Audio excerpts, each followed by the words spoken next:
Hello everyone, and welcome to my BNB CBS Gossip 24 channel. Poppy stood there with her hands trembling, the weight of the secret she had carried for so long pressing down on her chest until it felt impossible to breathe, and when she finally spoke the words out loud, that she had slept with Finn, that one night of vulnerability and blurred boundaries had crossed a line neither of them could uncross, time itself seemed to fracture, because Lee's face, usually so controlled and composed, shattered in an instant, her eyes widening first in disbelief and then flooding with tears she never allowed anyone to see, and in that moment the room filled with something heavier than anger, heavier than betrayal, something raw and irrevocable, because this wasn't just about a mistake or a lapse in judgment, it was about family, loyalty, and a truth that rewrote everything Lee thought she knew about her life, her brother, and the woman standing in front of her. Poppy tried to explain, her voice breaking as she insisted it wasn't planned, that it happened during a time when loneliness and old feelings collided, when Finn was vulnerable and she was weak, but every word only seemed to deepen the wound as Lee staggered back as if physically struck, her tears spilling freely now, each one carrying years of trust and sacrifice, and she whispered Finn's name like a prayer that had gone unanswered, her hands covering her mouth as sobs escaped despite her efforts to remain strong, because for Lee, Finn wasn't just a man who made a mistake, he was her brother. Someone she had protected, defended, and believed in even when the world doubted him, and to hear that he had betrayed not just his marriage but the very foundation of their family with Poppy of all people felt like a cruel twist of fate she could not process. Poppy, desperate and remorseful, admitted she had lived with the guilt every single day, that she replayed the night over and over wishing she could erase it, insisting she never meant to hurt Lee, never meant for things to go this far. But Lee could barely hear her through the roar of emotions crashing inside her, because the truth had detonated something deep within her, forcing her to confront the possibility that everything she thought was solid was built on lies, and she cried openly now, tears streaking down her face as she demanded to know how long Poppy had kept this from her, how many times she had looked Lee in the eye and smiled while carrying this secret, and Poppy's silence was answer enough, causing Lee to let out a broken laugh that quickly turned into another wave of sobs, because the realization that this truth had been buried for so long made it even more devastating. The confession changed the air in the room, turning it thick and suffocating, as Lee's heartbreak morphed into anger and then into a hollow kind of devastation that left her feeling numb, and she told Poppy through tears that this wasn't just a betrayal of trust, it was a betrayal of family, something that could never be undone, and as she spoke, it became painfully clear that this revelation didn't just affect the past, it threatened the future too, because Finn's marriage, Lee's relationship with him, and Poppy's place in their lives were all now hanging by a thread. Poppy tried one last time to reach out, to apologize, to say she would do anything to make it right, but Lee recoiled, her pain too fresh, too consuming, and she said that some truths, once spoken, destroy everything in their path, and this was one of them, because now she would never look at Finn the same way again, never see Poppy without remembering this moment, this confession that split her world in two, and as Lee broke down completely, her shoulders shaking with grief, it was clear that this wasn't just a dramatic revelation, it was a turning point that changed everything, setting off a chain reaction of consequences no one could control, because secrets like this don't simply come out, they explode, leaving devastation in their wake, and as Poppy watched Lee crumble under the weight of the truth, she finally understood that confessing wasn't the end of her guilt, it was only the beginning of the fallout, and nothing, no apology, no explanation, would ever put things back the way they were before. That night with Finn rewrote all of their lives forever. The silence that followed Lee's breakdown was not peaceful or calming but sharp and jagged, the kind that slices through every thought and leaves nothing untouched, and as Poppy stood frozen, watching Lee crumble under the truth, she realized that confession did not bring relief the way people always said it would, it only stripped away illusions and left bare nerves exposed to the cold reality of consequences, and Lee, once she found enough breath to steady herself, wiped her tears with shaking hands and straightened her posture out of sheer instinct, because even in devastation she was someone who refused to fully collapse, yet the strength she summoned felt brittle, like glass, ready to shatter again at the slightest pressure. And she told Poppy in a voice hoarse from crying that she needed space, not tomorrow or later but now, because every second in the same room felt unbearable, and Poppy nodded, unable to argue, unable to defend herself any longer, knowing that some damage could not be reasoned away. Lee turned and walked out without another word, leaving behind the echo of her sobs and a truth that now existed whether anyone was ready for it or not, and Poppy sank into a chair as the weight of it all finally crushed her, realizing that the secret she had guarded so fiercely had not protected anyone, it had only delayed the explosion. Lee didn't know where she was going as she stormed through the halls, her emotions colliding violently inside her chest, grief tangled with rage and disbelief, and every step she took replayed memories she could no longer trust, moments with Finn that once felt safe now tainted with doubt, and she remembered every time she had defended him, every argument where she had insisted he was honorable, loyal, incapable of crossing such a line, and the betrayal cut deeper because it wasn't just Finn who had failed her, it was her own certainty, her own belief in the family she thought was unbreakable. When she finally reached her car, her hands shook so badly she had to sit there for several minutes before she could even turn the key, and when she did, the tears returned, blurring her vision as she whispered, "How could you?" into the empty space, not sure whether she was speaking to Finn, to Poppy, or to herself for not seeing the truth sooner. Finn, meanwhile, had no idea that the world he had carefully stitched back together was unraveling in real time, and when Lee showed up at his door later that night, her eyes red and her expression unreadable, he immediately sensed something was wrong, asking her what happened, but she didn't answer right away, she just stared at him, really looked at him, as if seeing him for the first time, and when she finally spoke his name, there was a tremor in her voice that made his stomach drop, and she told him she knew, that Poppy had told her everything, and the color drained from his face so fast it was impossible to miss, because in that instant he understood that the past he had tried to bury had come back to claim its price. Finn opened his mouth to speak, to explain, to apologize, but Lee cut him off, her composure cracking as she demanded to know how long he had planned to live with the lie, how long he had intended to look her in the eye and pretend nothing had happened, and Finn's silence was all the confirmation she needed, causing her to break down all over again, her fists pounding against his chest as years of suppressed emotion poured out, and she cried not just for the betrayal but for the loss of the brother she thought she knew. Finn didn't defend himself, couldn't, because every excuse sounded hollow even in his own mind, and he admitted that it had been a mistake, a moment of weakness he regretted every day, but Lee laughed bitterly through her tears, telling him that regret didn't erase consequences, that his mistake had detonated a bomb inside their family, and as she spoke, it became clear that the fallout would reach far beyond the two of them, because secrets like this didn't stay contained, and soon enough others would feel the shockwaves too. Lee told him she didn't know how to forgive this, didn't even know if she wanted to, because forgiveness felt like a betrayal of her own pain, and when she finally pulled away from him, there was a distance in her eyes that frightened him more than any anger could have, because it meant trust had been severed at its core. News of the confession spread like wildfire, not through gossip but through strained conversations and unanswered questions, and as more people began to sense that something was deeply wrong, the tension in the family became impossible to ignore, and every interaction was laced with awkward pauses and unspoken truths, because even those who didn't know the details could feel that something fundamental had shifted. Poppy became the quiet center of the storm, isolating herself as guilt consumed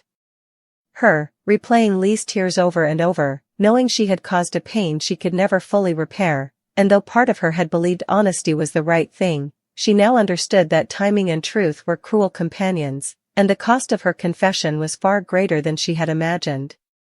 Lee struggled the most in the days that followed, caught between her love for her brother and the betrayal that refused to loosen its grip, and every memory of Finn was now shadowed by suspicion, forcing her to question not just what he had done but who he really was, and that internal conflict left her exhausted, emotionally drained, and painfully aware that there was no easy path forward. She avoided Poppy entirely, unable to face her without reliving the moment everything broke, and when she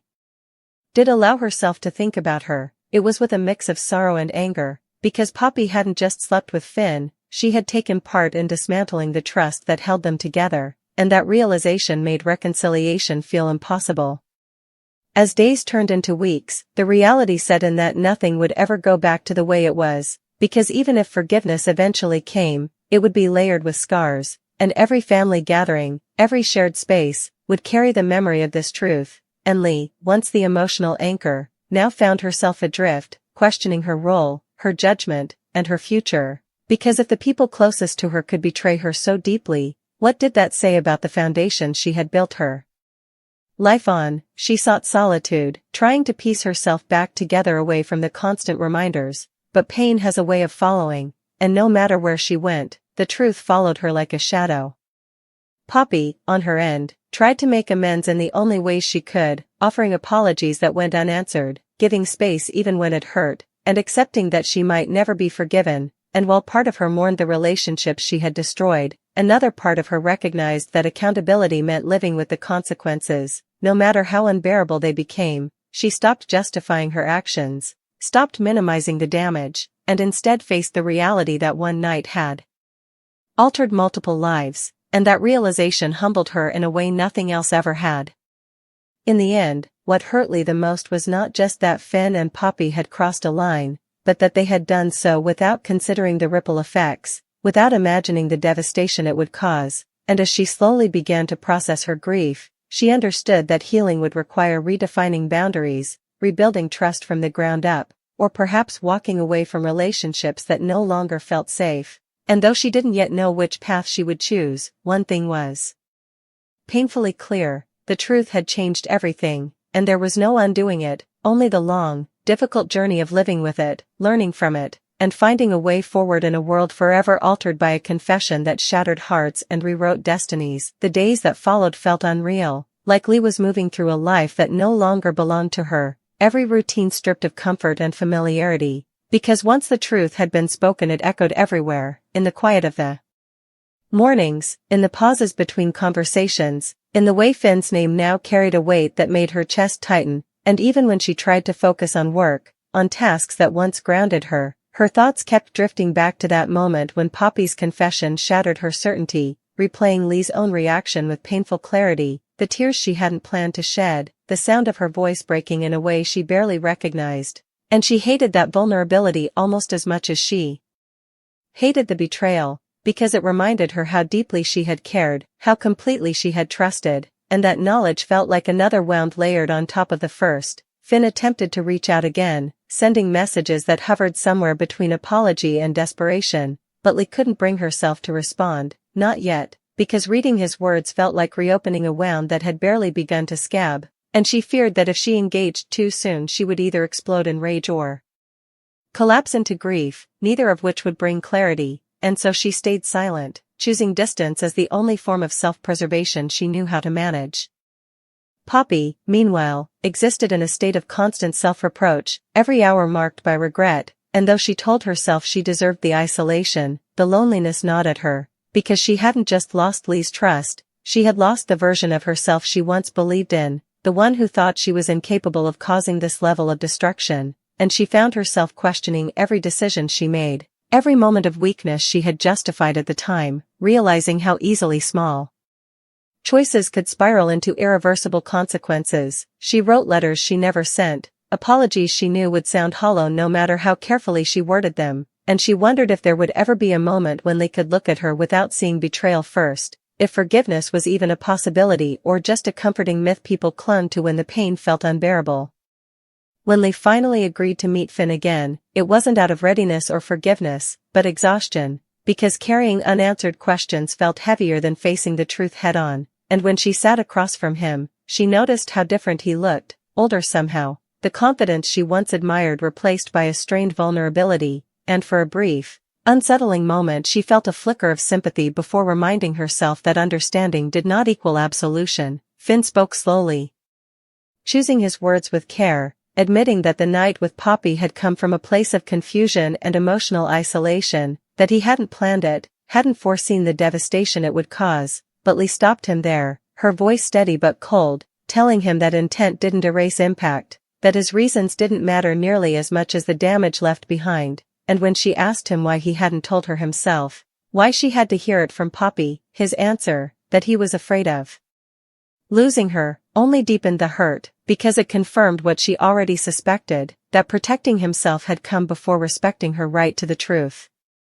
That conversation marked another turning point, because while it didn't bring closure, it stripped away any remaining illusions Lee had about the situation, and she walked away knowing that whatever relationship she and Finn might have in the future would never resemble what they once shared, because trust, once fractured, doesn't simply heal, It has to be rebuilt piece by fragile piece, if it can be rebuilt at all. She gave herself permission to grieve not just the betrayal but the loss of who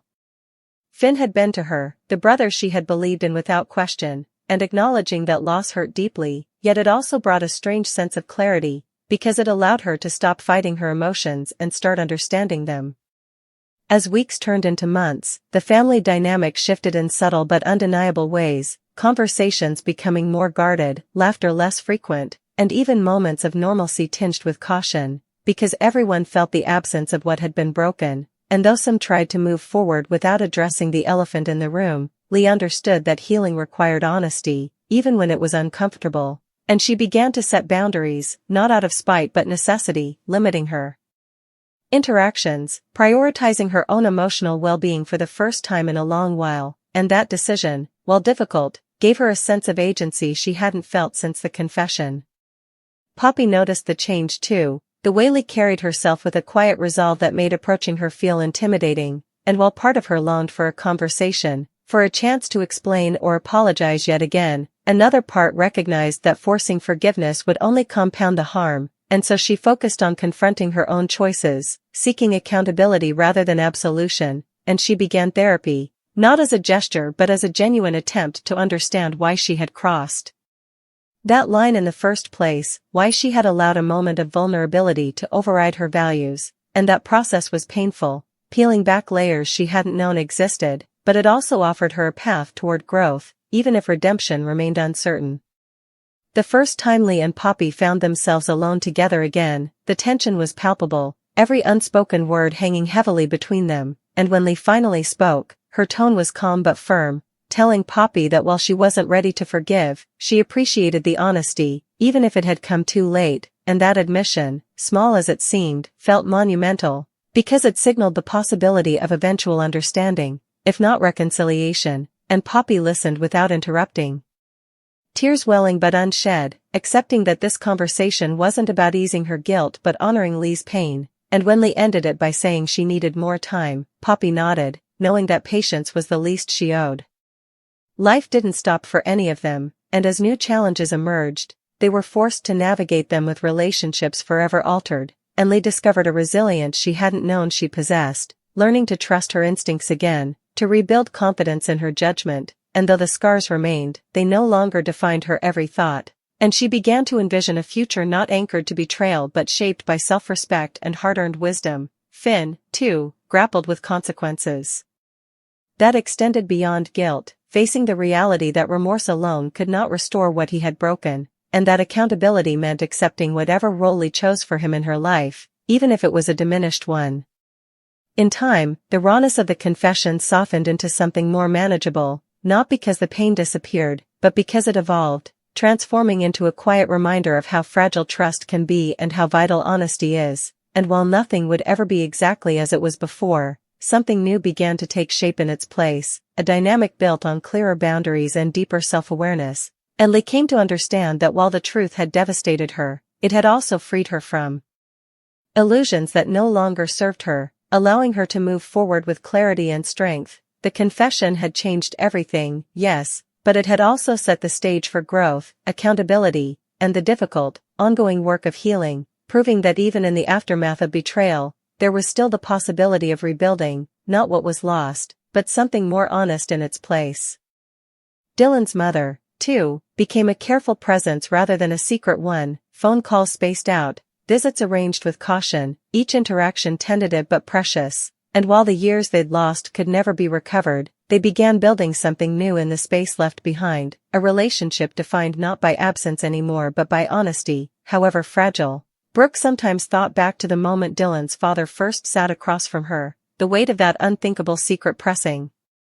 her into silence, and she realized that while it had nearly broken her, it had also changed her in ways she couldn't undo, teaching her that love isn't proven by comfort alone but by what you're willing to carry when things become unbearable, and Dylan, in turn, learned that anger didn't make him cruel and vulnerability didn't make him weak, that he could demand the truth and still choose compassion. On an ordinary evening months later, as they cooked dinner together and argued lightly over music, Dylan paused, looking at Brooke with an expression that was steady and sure, and thanked her, not for keeping the secret, but for finally trusting him with the truth, and in that moment Brooke understood that being left speechless once had led her here, to a life where words mattered more than ever, where nothing was guaranteed, but everything was chosen, deliberately and bravely, one honest breath at a time.